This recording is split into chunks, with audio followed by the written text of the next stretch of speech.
Hey mystery crew, as you can see, it is a beautiful, beautiful day here in Florida. Absolutely gorgeous day. Beautiful breeze, nice and warm but not too warm. It's been a nice break. I forgot my microphone, so I am so sorry if the sound is not perfect, but I wanted to talk a little bit more about the possible suspects of the Long Island serial killer. And, you know, everybody keeps saying how far, how long, when did he start? Guys, I might have just tracked this back to possibly 1978. Now, I know I have spoken about Tina Foglia, whichever way it's pronounced, I'm not sure. But I know I've spoken many times about Tina. She was found in 1982. She was hitchhiking on her way back from Hammerheads and was found murdered, never returned back home. Hammerheads was a club where upcoming bands would play, and Tina just absolutely loved music, going to listen to bands, and one of her friends happened to be playing in the band that night. So, unfortunately, she never made it home. If you want more information on that, go back to my past videos. There are full descriptions in, I think it was 2 videos ago, so you can go back and find that there. But, guys, I might have just tracked this back to, say, 1974 and 1978. There is an age gap because they're not sure exactly how long the remains were there prior to finding them. Now, this person is still, to this day, a Jane Doe.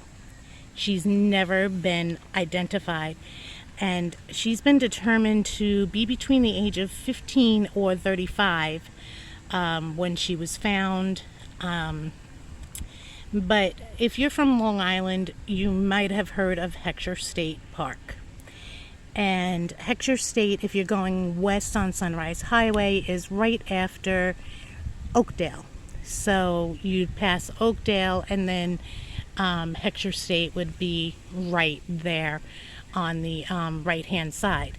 Now, on the south side of Southern State is Connecticut State Park, which many people were known for going to go horseback riding. Just another beautiful park. But Heckshire State was not known for horseback riding. But one of the victims were actually found in Heckshire State by somebody riding a horse, which is kind of weird, but, people don't always do as they're supposed to do, so it's definitely a possibility.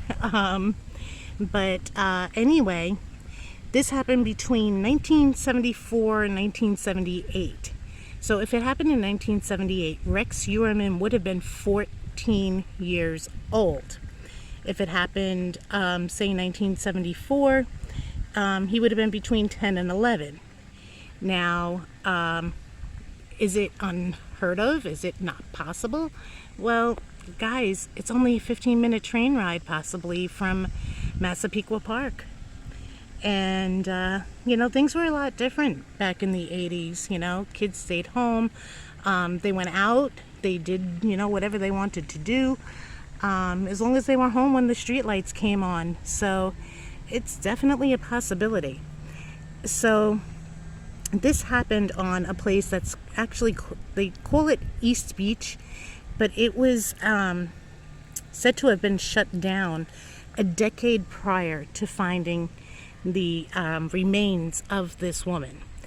And they said that it was still used as Lover's Lane at the time.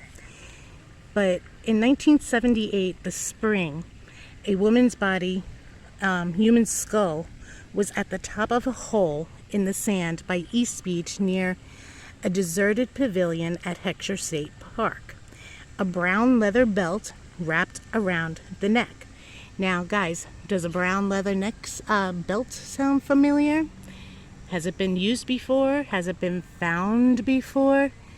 Wasn't there one found on Gilgo Beach that had initials on it? Very interesting. Very interesting. But there was a brown leather belt wrapped around the neck, and it was a shallow grave. It was the whole body. 200 feet from the water. The remains, which was skeleton at that time, were found. No body tissue was found. The remains, the woman did have red purplish painted on 3 of the fingernails, and like I said, it was found on East Beach. She had a history of having a prior broken collarbone. The cause of death was determined to have been strangulation. And her clothes actually were never found. There was a ring that was found that had initials of the letter D like David, E like Eric, C like Charles, which it was found, but it was never determined to be, say, 100% hers. So, guys, this has never been closed. It's still a cold case from 1978 is when the body was found. They say that the body could have been there, say, 4 to 10 years prior. So, I mean, it's a long shot. I definitely get that. But it is definitely not impossible because, like I said, a 15-minute train ride back in the 80s for an 11-year-old wasn't really that unheard of. You know, things were a lot different. Parents didn't have to be afraid if their child, went out and did something. As long as you were home by dinner time, a lot of times parents did not know where their children were. So that is one. The second one, you may recognize this last name. The last name is Costello, and the first name is Patricia. And the location, again, is Heckshire State Park. This was in 1986, which would have been 4 years after Tina Foglia. So Rex would have been 22 at the time. So this victim, Patricia, was 26 years old. She was from Brentwood, New York, and had moved to Colorado to try to start her own cleaning business, home cleaning. But when it didn't work out, she returned back to the area, moved to Bayshore, and was working to save up money to try to maybe start a similar business in that area. And it said that she was a topless dancer, but her family thought that she was a cocktail waitress. So she was found on June 1st of 1986 by a horseback rider in Heckshire State Park. Again, Heckshire State was not known for horseback riding. There were no trails. It wasn't anything that you would ever really see. It was kind of like a no-no. Like, how would you get a horse in there? But this woman was riding her horse there. And the body was found 200 feet from the shore of the Great South Bay in Islip, which Heckshire State Park is East Islip in the town of Islip Township. Now, it was near a bridle path. There was a piece of her clothing wrapped around her neck and tied to a nearby tree. Police say it was set up to look like a suicide, and her clothes were nearby, which was kind of like Shannon Gilbert. If you remember, her clothes were nearby. They weren't on her, but very similar. She was found naked. Her clothes were nearby. And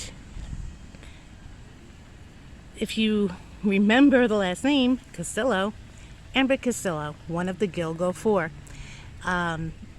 I think she was also from the area around Bayshore, Brentwood area. Not 100%. I don't have my notes with me. But I wonder if there's any relation. Sister, sister-in-law, cousin. Guys, this stuff is getting really crazy. The more I look into it, the more I found. I found 11 victims from I-95, the Boston, Massachusetts murders. Every single one of them was strangled and left on a highway in the wooded area, not too far in. There was 11 of them, which I will make a video on. 2 of them still have not been found, but that's 11 more. And then you have 4 in Vegas, which I need to get into. The 4 in Virginia. You have the, what was it? The 4 in Atlantic City with similar MOs.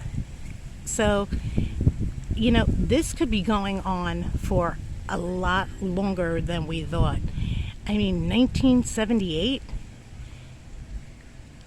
it could be possible. It could be possible. I mean, I'm not saying definitely, but it definitely could be a possibility. And like I said, 15-minute train ride was nothing. So, I just needed to bring this to everybody's attention. I'm constantly looking further into it, trying to come up with new information, but also doing plenty of research to back what I'm saying. I find something and then I cross-reference it, and then double cross-reference it, triple cross-reference it. There is never enough research that can go into something, especially if you're going to be speaking about it, But this is like, holy cow. Like, this was one video I was like, I can't wait to make this. I need to go and do this right now, because, his murdering tendencies didn't just come out of nowhere. I mean, the whole family is kind of out there. The father used to walk the neighborhood with an axe in his hand. The brother, he's kind of a recluse. Anybody tries to go on his property, he flips out. He's actually bigger than Rex. He's 6'6", and from where we're South Carolina. I believe that's where the green avalanche was found. Was on his property in South Carolina.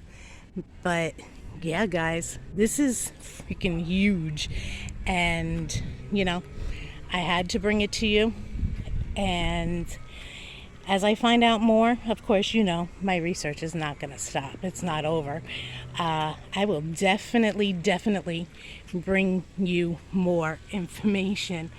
But until next time, guys, this is Mystery Girl with Missy. And remember, every day's a mystery. You never know what we'll come up with. Have a good one.